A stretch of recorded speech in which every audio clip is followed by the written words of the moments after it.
Hey, it's Mazzy. Whack-a-ole. It's either 203 or 204. Can you imagine that doing 200 plus whack-a-moles? It's the random 5 record branded presentation. I pull 5 random records. I apologize for the lighting thing. It's kind of a little mood lighting. It's a little too close here. I don't have my rig set up because I've been asked to reverse the side of my record library. So I'm going the opposite direction.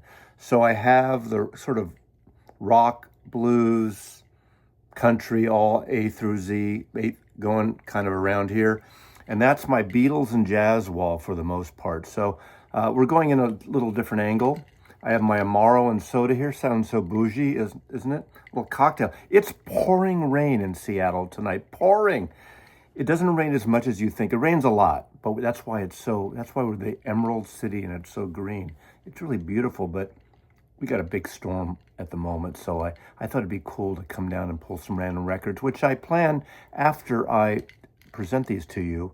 I'm going to play them. What a concept. All right. Oh my God. The wind, the trees. It looks like Twin Peaks out there. You know, that kind of slow motion Pacific Northwest thing that David Lynch used to do? Okay, random pulls. I have to kind of watch my feet here. So, 1, 2,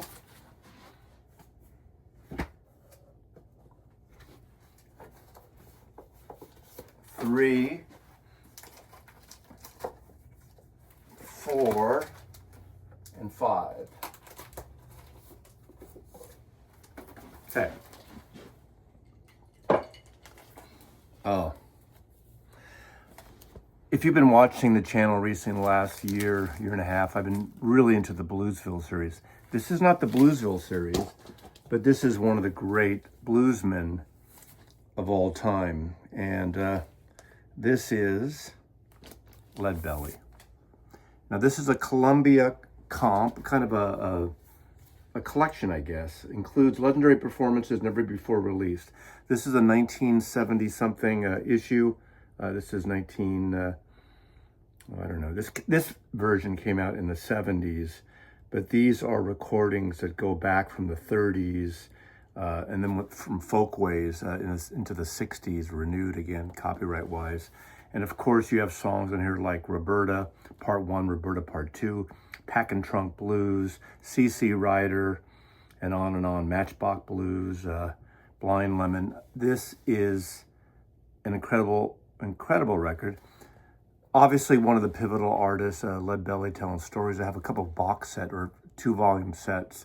I think was that Smithsonian Folkways possibly, of him telling these wonderful stories. Again, this is probably the 360. Yeah, this is the 360 Columbia label. So this is a version, again, my guess is this is around a early 73, 74 pressing on that I got. During my record store days, I always had this concept that one of my managers kind of suggested. He said, as you expand your musical taste, Maslov, he called me Maz, what about a specimen collection? Now, come on, no jokes. You really build a collection of music of every genre, every possible genre. I learned about opera and classical. I'm not a big opera fan, but I have a few pieces. I have a good amount of classical, not massive, but I got into the blues and folk and bluegrass and of course later punk and rock and roll and country music and folk music and jazz and funk and soul and other R&B and gospel music. And I think that's an important thing of a well-rounded record collection. So I'm kind of sharing my personal take, but to me, getting into all this music, or at least a taste of it, in my 20s, late teens, from 19 through my 20s, was one of the best educations I ever had. Better than college. Leadbelly, Columbia Records. Oh.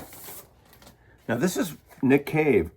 I seem to always choose Nick Cave albums at some point or another.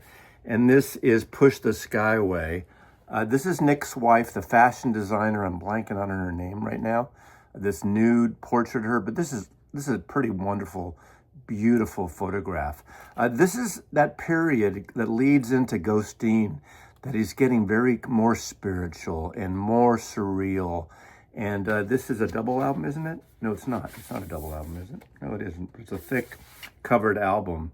Obviously, the song Jubilee Street is on here. That has been used in soundtracks and scores. Was it used in Peaky Blinders? Maybe. But that's, to me, has become one of his classic records on here. And finishing Jubilee Street as well, Push the Sky Away. So a wonderful Nick Cave record. This is 2013. So, God, this is already 12 years old. A wonderful Nick Cave record. I am all in on Nick Cave, and I think those of you who watch me regularly know that.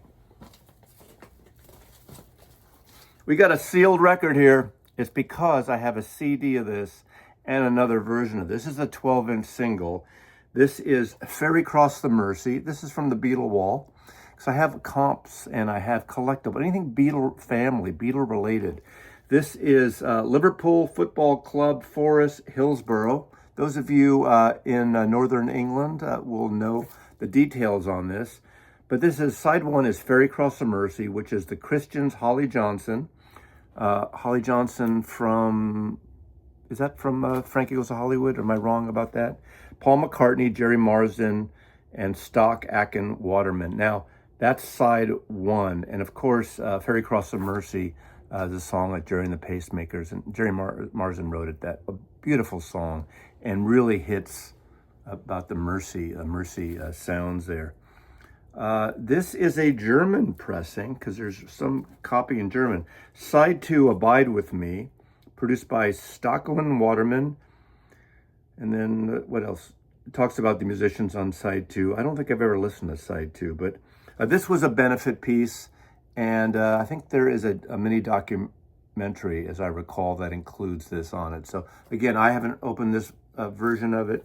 This, I can't even see the price tag's kind of ripped there. So kind of a cool, if you're a Beatle guy like me and a collectible, there was a period of time I'd get every little, if a Beatle sneezed on it, I would buy it for my collection. Those days are gone. Now, the new Miles Davis quintet, of course, was Miles Davis, John Coltrane, Red Garland, Paul Chambers, and Philly Joe Jones. These are late 50s recordings, and this is OJC, the original jazz classic. I'm not sure if the new Kraft OGCs has put this out yet. I hate to say it. This is the third. Is this the third one? Oh, no, this is the first LP featuring the new quintet. I apologize. As I recall, there are various versions of this with various color configurations, very kind of a wash of blue, of red, maybe a yellowy orange, I think. There's various tints, I should say. Tints is the word on this Miles Davis. This is the first quintet, the first album. I made a mistake. I was thinking it was a third for some reason, but I am wrong. And this is just called the new Miles Davis Quintet, Miles Davis. And again, this is OJC. This is the original jazz classics. They were originally on Prestige, and then, of course, Fantasy bought this label, and all the groups that hooked up, labels every decade or 20 years buying other labels. But Fantasy in the 80s owned these and put this it was a budget label at the time. I believe these were like a budget label at $5.98, $6.98, when records were $2 more. And so this, again, with the Obie and Shrink, Miles Davis, and the first amazing quintet. And lastly, more jazz, since we were pointing to the Jazz and Beatle wall on one side over here. This is Ellington 66. Of course, this is Duke Ellington, right in the time when everyone was doing pop songs. Of course, historically, jazz artists were doing, show tunes, and everybody from Coltrane to Miles Davis to every jazz artist did standards. Some of those standards are from show tunes, Broadway plays, movie. Someday My Prince Will Come, obviously, from Snow White and the Seven Dwarfs.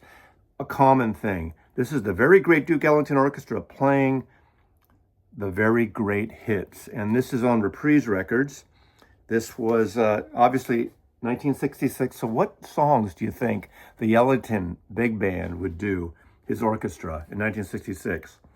Red Roses for a Blue Lady. Now I'm going to go, this is sort of a sub whack-a-mole thing, because who did that? The original was Wayne Newton. My mother loved that song. I Want Some Red Roses for a Blue Lady. Charade, that's from a soundtrack. People Who Need People, Barbra Streisand. All My Lovin', Beatles. A Beautiful Friendship. I have no idea what that song is. And it ends up side one with I Want to Hold Your Hand. And this has that wonderful Tugboat. You know, we always want like Kinks records with this Reprise. This is the Tugboat, or Jimi Hendrix for that matter, right? The first Jimi Hendrix. That's what we want, not necessarily Duke Ellington. Then on side two, so 1966, what a year. I'm 12 years old. The Days of Wine and Roses, and not to be confused with the song by the Dream Syndicate, not that version. I Can't Stop Loving You. The Good Life, Satin Doll, Moon River, of course, written by Henry Mancini. And Moon River, is that the one from Breakfast at Tiffany's? Breakfast at Tiffany's, I believe. And Ellington 66, which is, I assume, just original kind of jazzy piece. Let me look on these songs. So, Beautiful Friendship, written by Stein and Kahn. I think Sammy Kahn. That would have been Sammy Kahn. And the Ellington 66, as I was right, is a original song by Duke Ellington to end up the album. You want to get publishing in your pocket. You're doing covers. You don't get as much in the royalty level as you do if you're doing your own tunes. So you got to add something to the mix. But again, Muzak is one direction, but jazz artists, pop artists, even like anyone from Andy Williams to Mel Torme, we're doing the pop hits of the day. Dean Martin a little bit.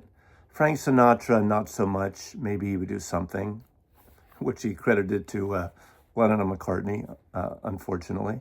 But that is it. This is Mazzy's Whack-a-Mole, number 203 or 4. And it's 5 random pulls. Thanks for watching. Do you want me to do more at this angle? This is kind of a nice little mood piece in a way. But random picks. I didn't invent the random pick. I just took the Whack-a-Mole name, which I didn't invent either, put it together with random picks, and came up with something that apparently people remember and some people enjoy. Thanks for watching. Mazzy loves you.